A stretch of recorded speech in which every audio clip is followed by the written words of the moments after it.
Welcome, students. First, we will start with Unit 2.2, Logic Gates. There are three main gates. There's the AND gate, OR gate, and NOT gate. Each of these have a specific function that include few inputs and outputs. This is an AND gate. What it does is it has two inputs and one output. And the output will only turn on when both inputs are on. So, turn one on, nothing happens. Both on, turns on. An OR gate is a bit different. There are still two inputs and one output. But only one of these inputs have to be on for it to work. Or both. And then finally, the NOT gate. It takes whatever the input is and inverts it. So if it's on, turns it off. If it's off, turns it on. They're pretty simple, but using these, you can create very complex contraptions that will blow minds. Now, I will show you how to build all these gates. First, we will start with the AND gate. The AND gate consists of two inputs, like I said. So, there. And then, you will take these inputs, run them into a block with a torch on it. The torch will inverse the polarity, and then you will run that into a third torch, which will be our output. So, nothing on. Now we move on to the OR gate. This is pretty simple because all it is one line of dust. And there you go. Either one. Finally, we move on to NOT gate. It's one component, one torch. Actually, there. So you can have dust running into it, and it inverses the dust. Not that hard to build. In order to demonstrate how you can use these gates out of school, I'm going to show you an example of how we can use the AND gate. Say we have this door here, and it's protecting something valuable. And you want it so two people have to be there in order to access it. So normally you would just have a button here and then one person can press it. But with this, if they press both buttons not fast enough, it won't open up. But if you have two people, say one person over here, they click it and then you click it, you can open the door.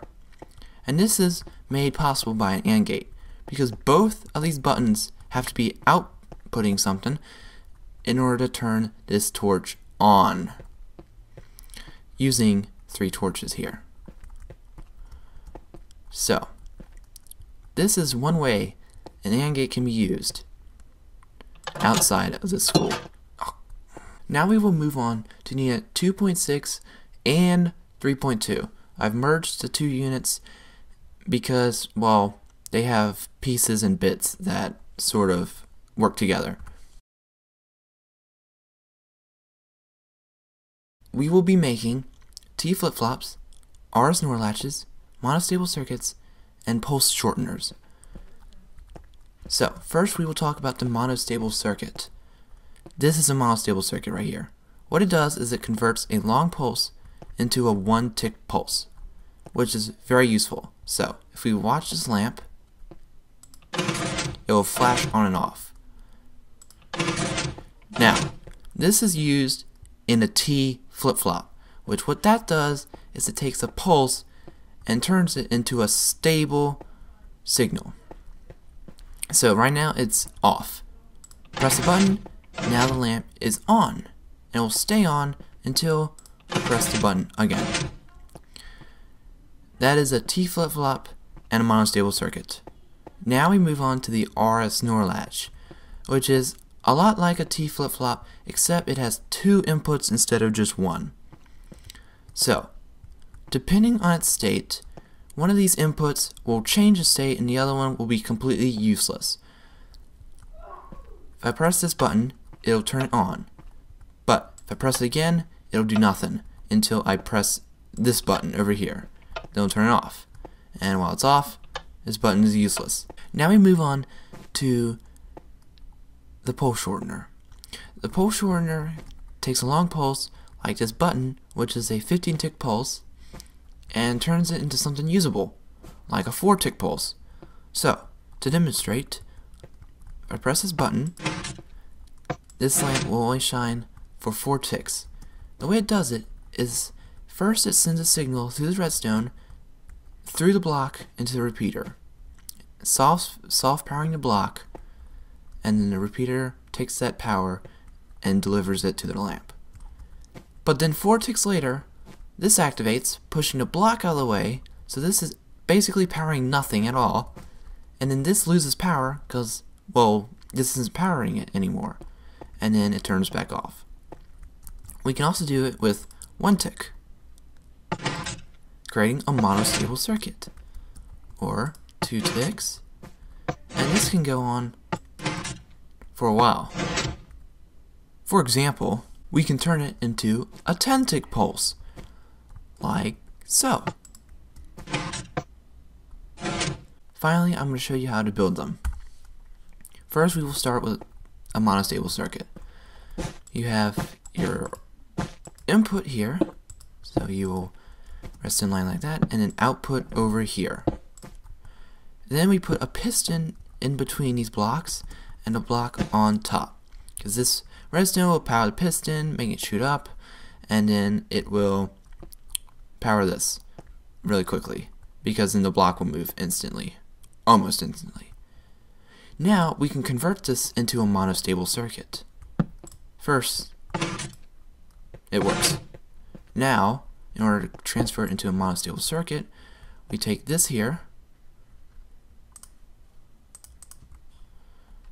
get a block of redstone, and then we take an output from where the redstone block would be moved when it's powered.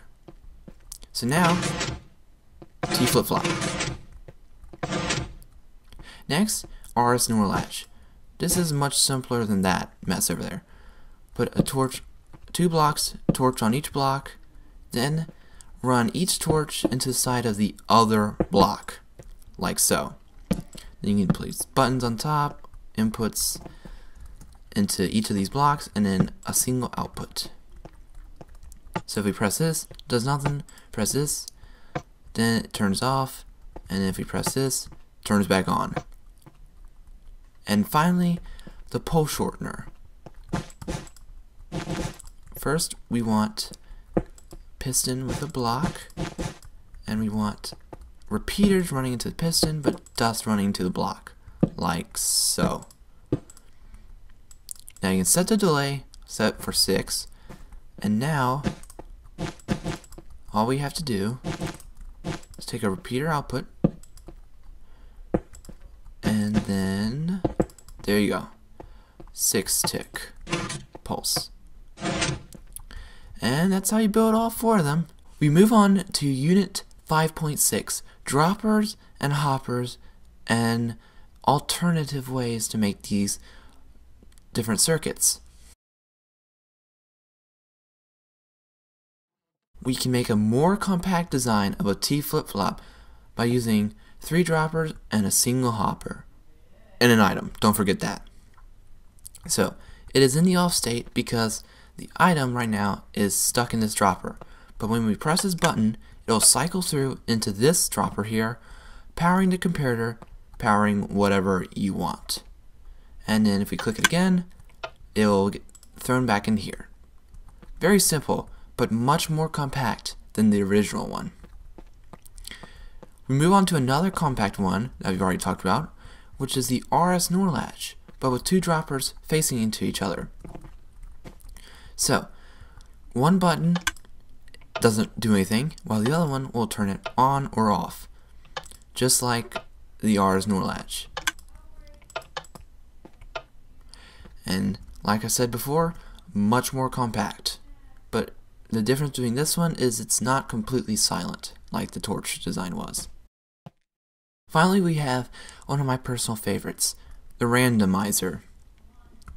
This, when you press a button, it will either give an on or an off. So, when I press the button, it's on, press the button again, off. This is possible. This is made possible by the fact that we have a non-stackable item and a stackable item. The stackable item takes up much more room in a hopper, and the comparator knows that. So output a stronger strength, which we can use to output into whatever we want. So this is great for making mini games or anything like that, because it's completely random. Like, I have no idea what it's going to do next. Like, it just went off like 5 times so far. Wow, really unlucky. And now I want to show you how to build these. First, we're going to start with the new T flip-flop. So first you put a dropper facing upwards, facing sideways, and then one facing into the bottom one. This is tricky. There we go. And a hopper going into that one. All I need now is an item, doesn't have to be stackable or anything. Then comparator outputting from this dropper here. And then you probably want a repeater if you want to take the redstone line somewhere. And then you want to run a repeater into this one, and then a button. Turn it off, turn it on, there you go. Now, we move on to the RS Nor Latch. This is also pretty simple. Put 2 droppers facing in each other, comparator, repeater, if you want to take the redstone signal somewhere, and then finally you want to put item in there, and then you want to run 2 inputs into here, like so. And now press that, turn the line off, and then that won't turn it back off or anything. There we go. And this won't turn it on. Alright. Finally, the randomizer, my personal favorite. You put dropper with a hopper facing into the dropper. Then you want to power the dropper like so. Then you want to take a comparator output and then put 2 redstone dust and then a repeater. If you put any more or less than 2, it won't function properly. And now, there you go. Power, power, no power. Pretty simple. Now, using all these machines or circuits, you can create large contraptions. I'm trying to emphasize that these huge contraptions you see are just a bunch of these circuits put together. Alright, in order to show a real world example, we're going to be showing how you can use the randomizer. Now, pretend you have like a little carnival, and for each minigame people win tickets.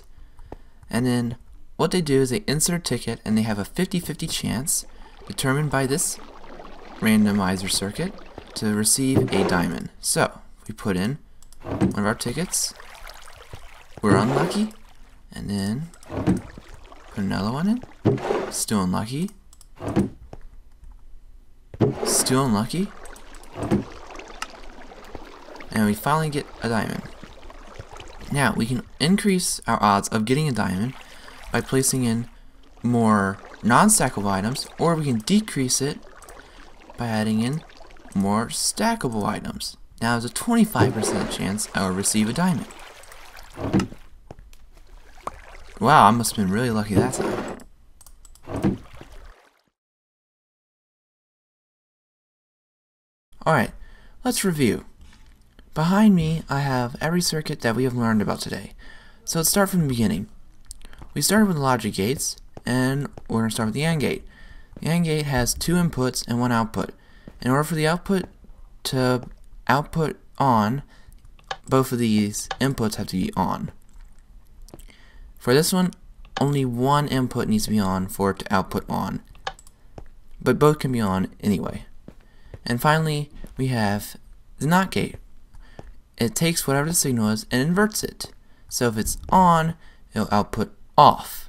If it's off, it'll output on.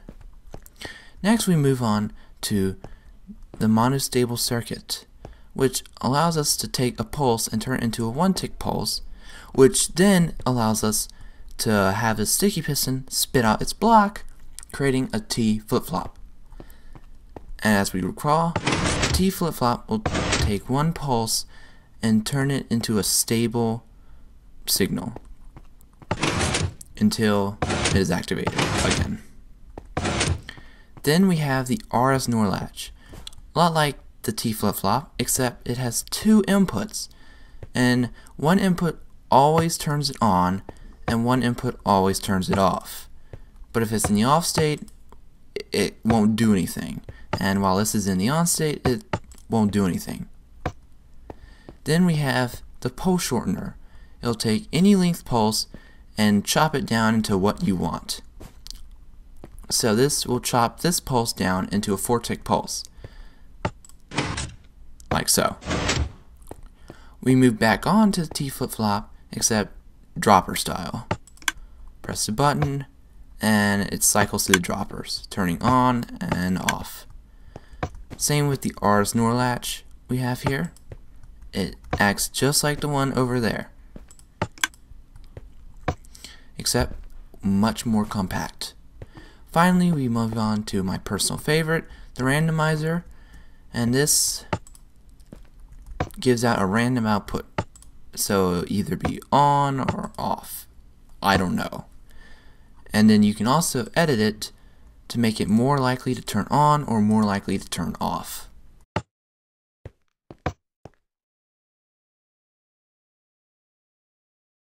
Finally, we move on to extra credit.